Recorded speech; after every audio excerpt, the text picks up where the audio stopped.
WhatsApp guys, আসসালামু আলাইকুম। সকলে কেমন আছেন? আশা করি ভালো আছেন, আমিও ভালো আছি। তো হঠাৎ করে আমি দেখতে পেলাম এই যে আমাদের ঈদগাহ মাঠ থেকে গতবারও ঈদগাহ মাঠে আমাদের এই জায়গায় করানো হয়েছে ভাগ, তো এবার দেখি ট্রান্সফার করে এই জায়গায় নিয়ে আসা হয়েছে। তো আসলে আমরা কি কারণে এখানে নিয়ে আসছি আমরা বিস্তারিত পরে জানাবো আমরা। তো আসলে এখানে যা হচ্ছে এখানে একটু কথা বলি, তো দেখি কি হয়, যে মাঠের কি অবস্থায়, তারা ওই জায়গায় ওই কাজটা করলো না কেন, এই জায়গায় আসছে কিসের জন্য। তো আমরা এটা আমাদের বড় ভাই এবং কি দাদু যেটা এই জায়গায় আছে আমরা তাদের কাছে শুনবো। দাদু, আপনারা যে এই জায়গায় আসছেন, আপনার ওই জায়গায় তো সমাজের ওই জায়গায়, মসজিদের ওই জায়গায় এই ভাগগুলো করানো হয়, ওই জায়গায় কিসের জন্য করলেন না, এই বিস্তারিত এখানে বলেন। আমার এই বছর হলো আমাদের মাঠের সংস্কার করার জন্য ইদানিং মাটি কাটা হয়েছে।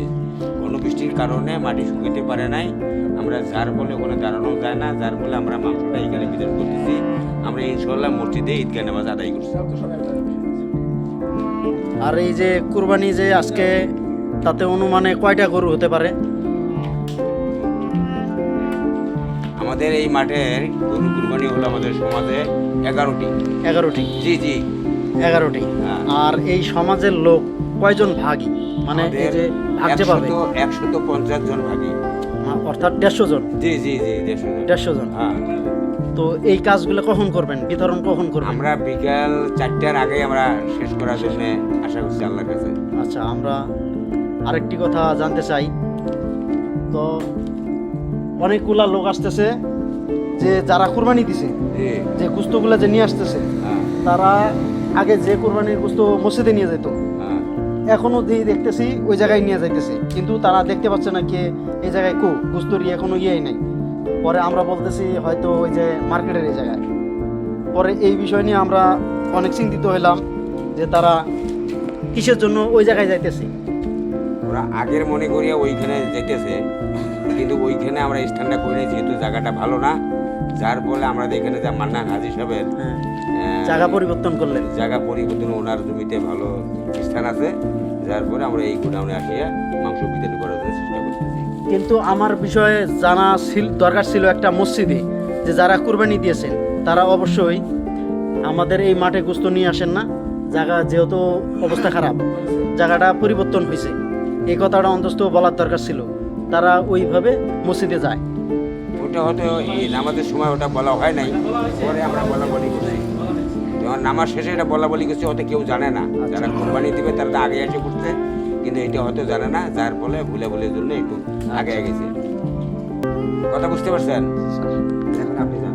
আর আমি আরেকটা জিনিস খেয়াল করলাম, আপনার মাথা, হ্যাঁ। এই যে মাথাটা আপনার, এইটুকু জায়গায় মাংস কোথায়?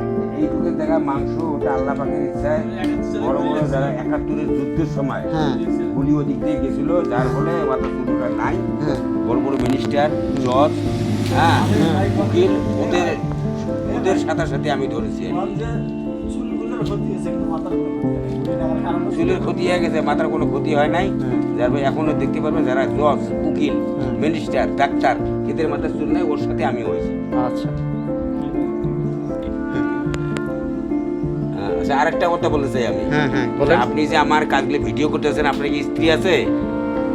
হ্যাঁ, স্ত্রী তো আছে। স্ত্রী দিয়ে কি করবেন? তা আজকে আর মাংসর ভাগে আপনার স্ত্রী এলে আপনি নিতে পারবেন না। এটা আবার কোন ধরনের নিয়ম? এটা কোন ধরনের নিয়ম, মানে কিছু কিছু লোকের জন্য এই আইন করা হয়েছে।